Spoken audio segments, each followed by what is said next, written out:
देखते हैं question number second. Question number second क्या है आपका, you know that 1/7 is equal 0.142857 बार। आपके पास में 1/7 की जो वैल्यू दे रखी है वो ये दे रखी है। आगे क्या बोल रहा है, can you predict what the decimal expansion of 2/7, 3/7, 4/7, 5/7 and 6/7 are without actually doing the long division? If so, how? देखिए क्वेश्चन में आपके पास में 1/7 की वैल्यू दे रखी है आपको, इसका डेसिमल एक्सपेंशन अपन को दे रखा है और 2/7, 3/7, 4/7, 5/7 और 6/7 इन सब का अपन को डेसिमल एक्सपेंशन फाइंड करना है। लेकिन ये ऐसे बोल रहा है कि आपको बिना किसी लॉन्ग डिवीजन के, अपन ने पहले क्वेश्चन में जो लॉन्ग डिवीजन किया था ना, वैसे आपको लॉन्ग डिवीजन नहीं करना है, अपन को अब डायरेक्ट वैल्यू निकालनी है। तो वो देखिए अपन किस टाइप से करते हैं। तो यहाँ पे 1/7 की वैल्यू दे रखी है और 2/7 का निकालना है। देखिए 2/7 को अपन किस टाइप से लिख सकते हैं, यह है आपका 2/7। आप इसको लिख सकते हो 2 × 1/7। अब अपने पास में 1/7 की वैल्यू है तो ये वैल्यू अपन यहाँ पे लिख देते हैं 2 × 0.142857 और ये बार। इसका मतलब कि ये जो इसका जो डेसिमल एक्सपेंशन है वो है आपका नॉन टर्मिनेटिंग रेक्यूरिंग टाइप का। ये जो डेसिमल एक्सपेंशन है वो है नॉन टर्मिनेटिंग रेक्यूरिंग टाइप का, ठीक है। तो इसको मल्टीप्लाई करते हैं, इधर से कीजिए आप 4, 1, 7, 5 और ये हो गया 28। और क्योंकि इस पे बार है तो अपन यहाँ पे भी बार लगा देते हैं। तो बिना लॉन्ग डिवीजन के अपन ने डायरेक्ट इसका सॉल्यूशन निकाल लिया, इसका डायरेक्ट अपन ने डेसिमल एक्सपेंशन फाइंड कर लिया है। तो आ गया आपके पास में 0.285714। इसी टाइप से अपन इसका निकालेंगे 3/7 का। 3/7 का भी निकाल लेते हैं अपन। 3/7 को अपन लिख सकते हैं 3 × 1/7। वही 1/7 का अपन डेसिमल एक्सपेंशन से 3 को मल्टीप्लाई कर देंगे।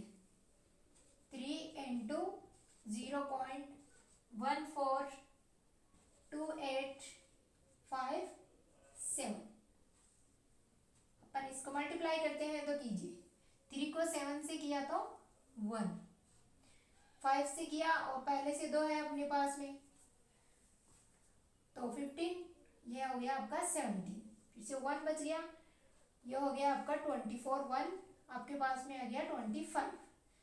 यहाँ पे किया आपने 6 को 2 से किया तो आपके पास में आ गया 8, यह हो गया आपका 42। तो आपका जो सॉल्यूशन मिलके आ गया वो हो गया 0.428571, ठीक है। आपके पास में आ गया 0.428571 और यहाँ पे बार है तो अपन यहाँ पे भी बार लगा देते हैं। फिर इसी टाइप से आपका 4/7 को सॉल्व करते हैं अपन। तो ये हो गया 4/7। 4 × इसको अपन लिख सकते हैं 4 × 1/7। तो आप यहाँ पे 1/7 के लिए क्या कर दोगे, वही डेसिमल एक्सपेंशन लिखोगे इसका 14, 28, 57। इसको मल्टीप्लाई किया,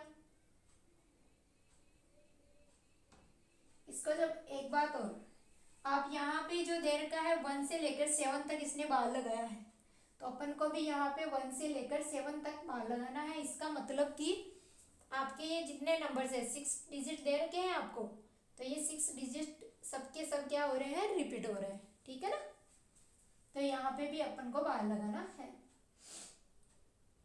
यहाँ पे हो गया 28, 5 टाइम्स किया 22, 8 टाइम्स किया 32, 34 हो गया यहाँ पे किया 8 और 34 था आपके पास में, तो ये 11 बन गया। ठीक है, यहाँ पे 16, 16 और 1 17 हो गया आपके पास में, 4 और 1 कितना हो गया 5।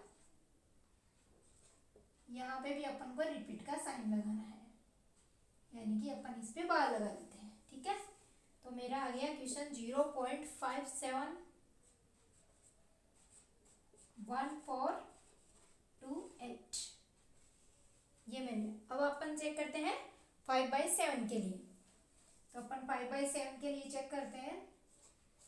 तो यहाँ पे मैं डायरेक्ट कर देती हूँ थोड़ा सा, कि 5 को अपन डायरेक्ट सॉल्व कर लेते हैं। 0.25, ओके, इससे मल्टीप्लाई किया अपन ने, तो आपके पास में आ गया 5 टाइम्स 7 टाइम्स किया तो 35, 5 टाइम्स किया 25 और 3 वहाँ से हो गया तो 28, यहाँ पे 8 किया 42। ठीक है, यहाँ पे 2 टाइम्स हो गया तो 40, 4 टाइम्स किया तो 20, तो 1 हो गया 21, और ये यहाँ पे हो गया 21, तो ये हो गया आपका 7। तो आपके पास में सॉल्यूशन आ गया जी 0.714285। इस पे भी आप बाहर लगा दोगे। इसी टाइप से अपन करेंगे 6/7 के लिए, तो अपन 6/7 के लिए भी करके यहाँ पे कर देते हैं। अपन 6/7 के लिए 6 इंटू, इसको आप जब 6 से मल्टीप्लाई करोगे, यही तो है इसका डेसिमल एक्सपेंशन 1/7 का। तो यहाँ पे देखिए 7 बार किया, 7 टाइम्स किया तो 42, 5 टाइम्स किया 32, और यहाँ से 4 आपका तो 34 हो गया। ठीक है, 8 टाइम्स किया 48, 48 और 3 हो गया आपके पास में 51, 2 टाइम्स किया आपके पास में 12 और 5 हो गया आपका 7, 1 बच गया, 4 टाइम्स किया तो 24, और यहाँ से 5 बन गया आपके पास में, और ये हो गया आपका 8। तो ये भी हो गया आपका 0.857142, ये हो गया अपने पास में। तो अपन को सिर्फ क्वेश्चन में जो है, क्वेश्चन में सिर्फ आपको 1/7 का डेसिमल एक्सपेंशन दे रखा है, और अपन को इनको फाइंड करना है इनके मल्टीप्लायर से। इनके मल्टीप्लायर का आपका 1/7 का 2 से मल्टीप्लाई किया तो 2/7, 3 से किया तो 3/7। तो इस टाइप के क्वेश्चन में अपन क्या करते हैं, किसी एक की जो कॉमन फैक्टर है, इन सब में कॉमन फैक्टर है 1/7, उसका डेसिमल एक्सपेंशन यूज करते हुए उन डिजिट्स को क्या कर देते हैं अपन, मल्टीप्लाई कर देते हैं। ठीक है, तो आपका बिना एक लॉन्ग डिवीजन के आप शॉर्ट में यहाँ पे सॉल्यूशन निकाल सकते हो। ठीक है।